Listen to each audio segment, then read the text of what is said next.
हाँ तो नमस्कार मेरे प्यारे साथियों, आप लोग कैसे हैं। हम आशा करते हैं कि आप सभी लोग स्वस्थ होंगे, मस्त होंगे, ज़बरदस्त होंगे और आपकी पढ़ाई भी बहुत बेहतरीन तरीके से चल रही होगी। तो हमने पिछले कक्षा में बच्चे लोग पढ़ा था करंट इलेक्ट्रिसिटी, अभी कंप्लीट नहीं हुआ है। हम लोगों ने कॉम्बिनेशन ऑफ रेजिस्टेंस पढ़ रहा था, खूब अच्छे से पढ़े भी थे और समझे भी थे और हम लोग को समझ में भी आया था। तो आइए बच्चे लोग उसी कॉन्सेप्ट पे हम कुछ क्वेश्चन कर लेते हैं कि और हमारा कॉन्फिडेंस बूस्ट हो जाए। तो आइए बच्चे लोग हम क्वेश्चन देखते हैं और ये क्वेश्चन हमारे लिए बहुत इंपॉर्टेंट है। अगर ये क्वेश्चन करते हैं तो इससे हमें रेजिस्टेंस का कनेक्शन खूब अच्छे से समझ में आ जाएगा। तो आइए हम लोग इस क्वेश्चन को देखते हैं। 3 conductors of resistance 1 ohm, 2 ohm and 3 ohms are connected in a series in parallel. Calculate the effective resistance of the each combination. यानी 3 रेसिस्टेंस हमको दिए गए हैं। पहला रेसिस्टेंस 1 ओम का है, दूसरा रेसिस्टेंस 2 ओम का है और तीसरा रेसिस्टेंस 3 ओम का है। अब बोला गया है क्या कि इन तीनों रेसिस्टेंस को हमें 2 बार कनेक्शन करना है। एक बार इन रेसिस्टेंस को सीरीज कॉम्बिनेशन करना है, दूसरी बार पैरेलल कॉम्बिनेशन करना है। तो आइए दोस्तों देखते हैं हम लोग कैसे करेंगे। तो यहाँ पे हमारा जो रेसिस्टेंस का मान दिया हुआ है, तो सबसे पहले हम लोग क्या करते हैं, इसको सीरीज कॉम्बिनेशन को देखते हैं। ठीक है ना, 3 रेसिस्टेंस दिया हुआ है। पहला रेसिस्टेंस आपका दिया हुआ है कितना, 1 ओम का दिया हुआ है। दूसरा रेसिस्टेंस आपका 2 ओम का दिया हुआ है और तीसरा रेसिस्टेंस 3 ओम का दिया हुआ है। यानी ये पहला रेसिस्टेंस आपको 1 ओम का है, दूसरा 2 ओम का है और तीसरा 3 ओम का है। और इस प्रकार से हमारा सर्किट दिया हुआ है।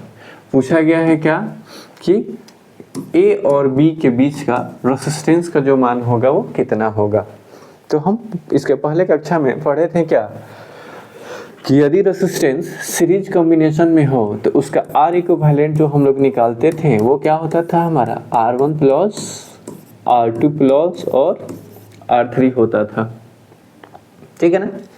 अब हम क्या जान रहे हैं कि यहाँ पे R1 का मान दिया हुआ है 1 ओम और R2 का मान 2 ओम, R3 का मान दिया हुआ है 3 ओम। अब यहाँ पे हम पुट करेंगे R1 का मान 1 ओम प्लस 2 ओम प्लस 3 ओम। अब इसको ऐड करेंगे तो ये हमारा क्या मिल जाएगा बच्चा लोग, 6 ओम मिलेगा। यानी यदि तीनों रेसिस्टेंस को हम सीरीज कॉम्बिनेशन करते हैं तो उनका जो आर इक्विवेलेंट का मान आएगा वो कितना आएगा, 6 ओम आ जाएगा। तो हमने देखा क्या, सीरीज कॉम्बिनेशन को। ये साथियों हम लोग देखते हैं अब क्या, पैरेलल कॉम्बिनेशन को। यदि आपको 3 रेसिस्टेंस दिया जाए, एक रेसिस्टेंस का मान 1 ओम हो, दूसरे रेसिस्टेंस का मान 2 ओम हो और तीसरे रेसिस्टेंस का मान 3 ओम हो और इनका कनेक्शन पैरेलल कॉम्बिनेशन हो, तो इसका आर इक्विवेलेंट का मान कितना होगा। तो आइए हम लोग देखते हैं इसको कि ये हमारा एक रेसिस्टेंस हो गया और ये हमारा दूसरा रेसिस्टेंस हो गया और ये हमारा तीसरा रेसिस्टेंस हो गया। ये पॉइंट ए हुआ और ये बी हुआ। R1 का मान 1 ओम दिया हुआ है, R2 का मान 2 ओम दिया हुआ है और R3 का मान कितना दिया हुआ है, 3 ओम दिया हुआ है। अब इस रेसिस्टेंस को हम क्या करेंगे, ए और बी के जो समतुल्य ए और बी के बीच का जो आर इक्विवेलेंट का मान होगा उसको निकालने का जो फॉर्मूला होता था वो क्या सीखे थे हम लोग, 1 अपॉन में आर इक्विवेलेंट बराबर 1 upon R1 plus 1 upon R2 1 upon में R3 था। अब यहाँ पे हम क्या लिखेंगे, 1 अपॉन में 1 प्लस 1 अपॉन में 2 हो जाएगा और 1 अपॉन में 3 हो जाएगा। अब इसको हम अगर ऐड करेंगे तो ये इस प्रकार से होगा कि 1 अपॉन में आर इक्विवेलेंट बराबर में ये हो जाएगा हमारा कितना, 6 हो जाएगा। ठीक है ना। तो यहाँ पे 6 आ जाएगा, यहाँ पे 3 आ जाएगा और यहाँ पे 2 आ जाएगा। अब इन सबको हम ऐड करेंगे तो ये कितना हो जाएगा, 11/6 हो जाएगा। अब ये पलटी मारेगा तो जो हमारा आर इक्विवेलेंट का मान होगा वो कितना हो जाएगा, 6/11 ओम होगा।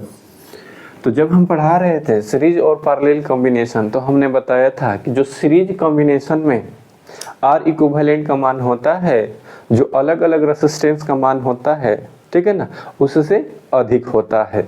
यानी यहाँ पे एक रेसिस्टेंस का मान 1 ओम दिया हुआ है, दूसरे का 2 ओम दिया हुआ है और तीसरे का 3 ओम दिया हुआ है। और यहाँ पे देखेंगे कि आर इक्विवेलेंट का मान कितना है, 6 ओम है।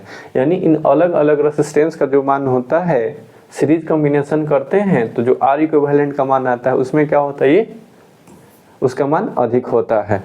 लेकिन अगर हम पैरेलल कॉम्बिनेशन पढ़ेंगे तो इसमें क्या होता है कि देखिए यहाँ पे R1 बराबर 1 ओम दिया हुआ है, R2 बराबर 2 ओम दिया हुआ है और R3 बराबर 3 ओम दिया हुआ है। 3 रेसिस्टेंस है। जब इनको हम कनेक्ट करेंगे तो आर इक्विवेलेंट का मान आएगा ना, वो काफ़ी ज़्यादा कम आएगा, ठीक है ना, 6/11 आया हुआ है।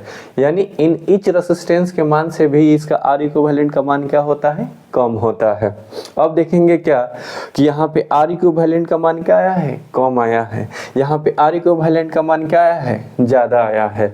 तो अब जहाँ पे रेसिस्टेंस का मान कम होता है वहाँ पे करंट का मान क्या होता है, ज़्यादा होता है। और जहाँ पे रेसिस्टेंस का मान ज़्यादा होता है वहाँ पे करंट का मान क्या होता है, कम होता है।